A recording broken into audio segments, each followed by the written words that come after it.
Hello guys, तो आज हम बात करेंगे लॉरेंस बिश्नोई की लाइफ स्टोरी के बारे में कि आखिर कैसे एक आम लड़का जुर्म की दुनिया का किंग बन गया और जिसके अगेंस्ट ईडी से लेकर एनआईए तक के कई राज्यों की पुलिस ने मुकदमे दर्ज कर रखे हैं। और कहा जाता है कि अब तक लॉरेंस पर लगभग 70 से ज्यादा केस लग चुके हैं। लेकिन सबसे ज्यादा हंगामा तो तब हुआ जब लॉरेंस ने राष्ट्रीय राजपूत करनी सेना के अध्यक्ष सुखदेव सिंह गुगामेडी की गोली मारकर हत्या करवा दी थी। इसके बाद रोहित गोदारा ने फेसबुक पोस्ट में मर्डर करवाने की बात को एक्सेप्ट किया और 2 साल पहले ही पंजाब के famous singer Sidhu Moosewala murder case में भी लॉरेंस का नाम सामने आया था। लेकिन ये सच है या नहीं, इसका तो कोई प्रूफ नहीं है कि 2014 से ही लॉरेंस जेल में बंद है और कहा जा रहा है कि जेल में रहकर ही लॉरेंस देश विदेश में फैल रहे क्राइम नेटवर्क को चलाता है। 32 साल का लॉरेंस बिश्नोई पंजाब के धतरावाली गांव का रहने वाला है। अपनी 12th तक की स्टडी पूरी करने के बाद लॉरेंस कॉलेज के लिए चंडीगढ़ आ गया और यहीं से लॉरेंस की पूरी लाइफ चेंज होने वाली थी। कॉलेज से ही लॉरेंस का इंटरेस्ट पॉलिटिक्स में जाने का हुआ। तभी लॉरेंस ने 2011 में पंजाब विश्वविद्यालय के छात्र संगठन चुपू का अध्यक्ष बन गया, जिसके चुनाव में लॉरेंस बिश्नोई हार गया था। के बाद लॉरेंस के फर्स्ट एफआईआर मर्डर करवाने की कोशिश में की गई थी। इसके बाद दूसरी एफआईआर अतिक्रमण में हुई थी और तीसरी एफआईआर में बिश्नोई के अगेंस्ट मारपीट और सेल फोन लूटने का मामला दर्ज किया गया और ये तीनों मामले स्टूडेंट पॉलिटिक्स से जुड़े हुए थे। अब इन सबसे लॉरेंस स्टूडेंट पॉलिटिक्स के रास्ते से अपराध की दुनिया में एंटर कर चुका था।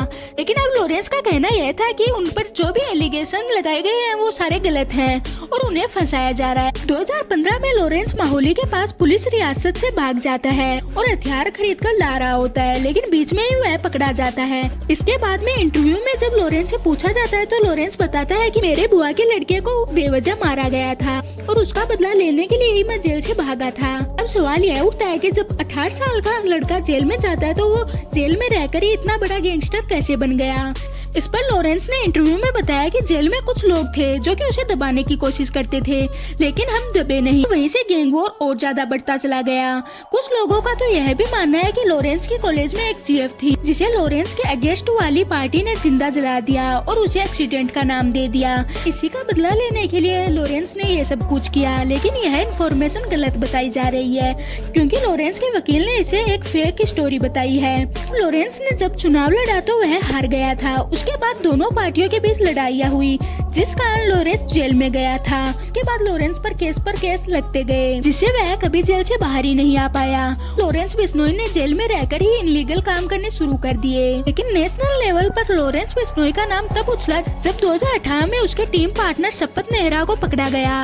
नेहरा ने पुलिस और मीडिया को बताया कि लॉरेंस ने मुझे काले हिरण शिकार के मामले में बॉलीवुड स्टार सलमान खान को ठिकाने लगाने का काम सौंपा था, क्योंकि बिश्नोई समाज में काले हिरण को पवित्र माना जाता है। इसके बाद 2022 में पंजाबी सिंगर सिद्धू मूसेवाला के मर्डर की साजिश रचने का आरोप भी लॉरेंस पर लगाया गया। गैंगस्टर गोल्डी बराड ने इस मर्डर की जिम्मेदारी भी ली। लेकिन इन सब के अलावा लॉरेंस बिश्नोई ने खालिस्तान आंदोलन और विभिन्न प्रकार के राष्ट्र विरोधी गतिविधियों का भी खुलकर विरोध किया है।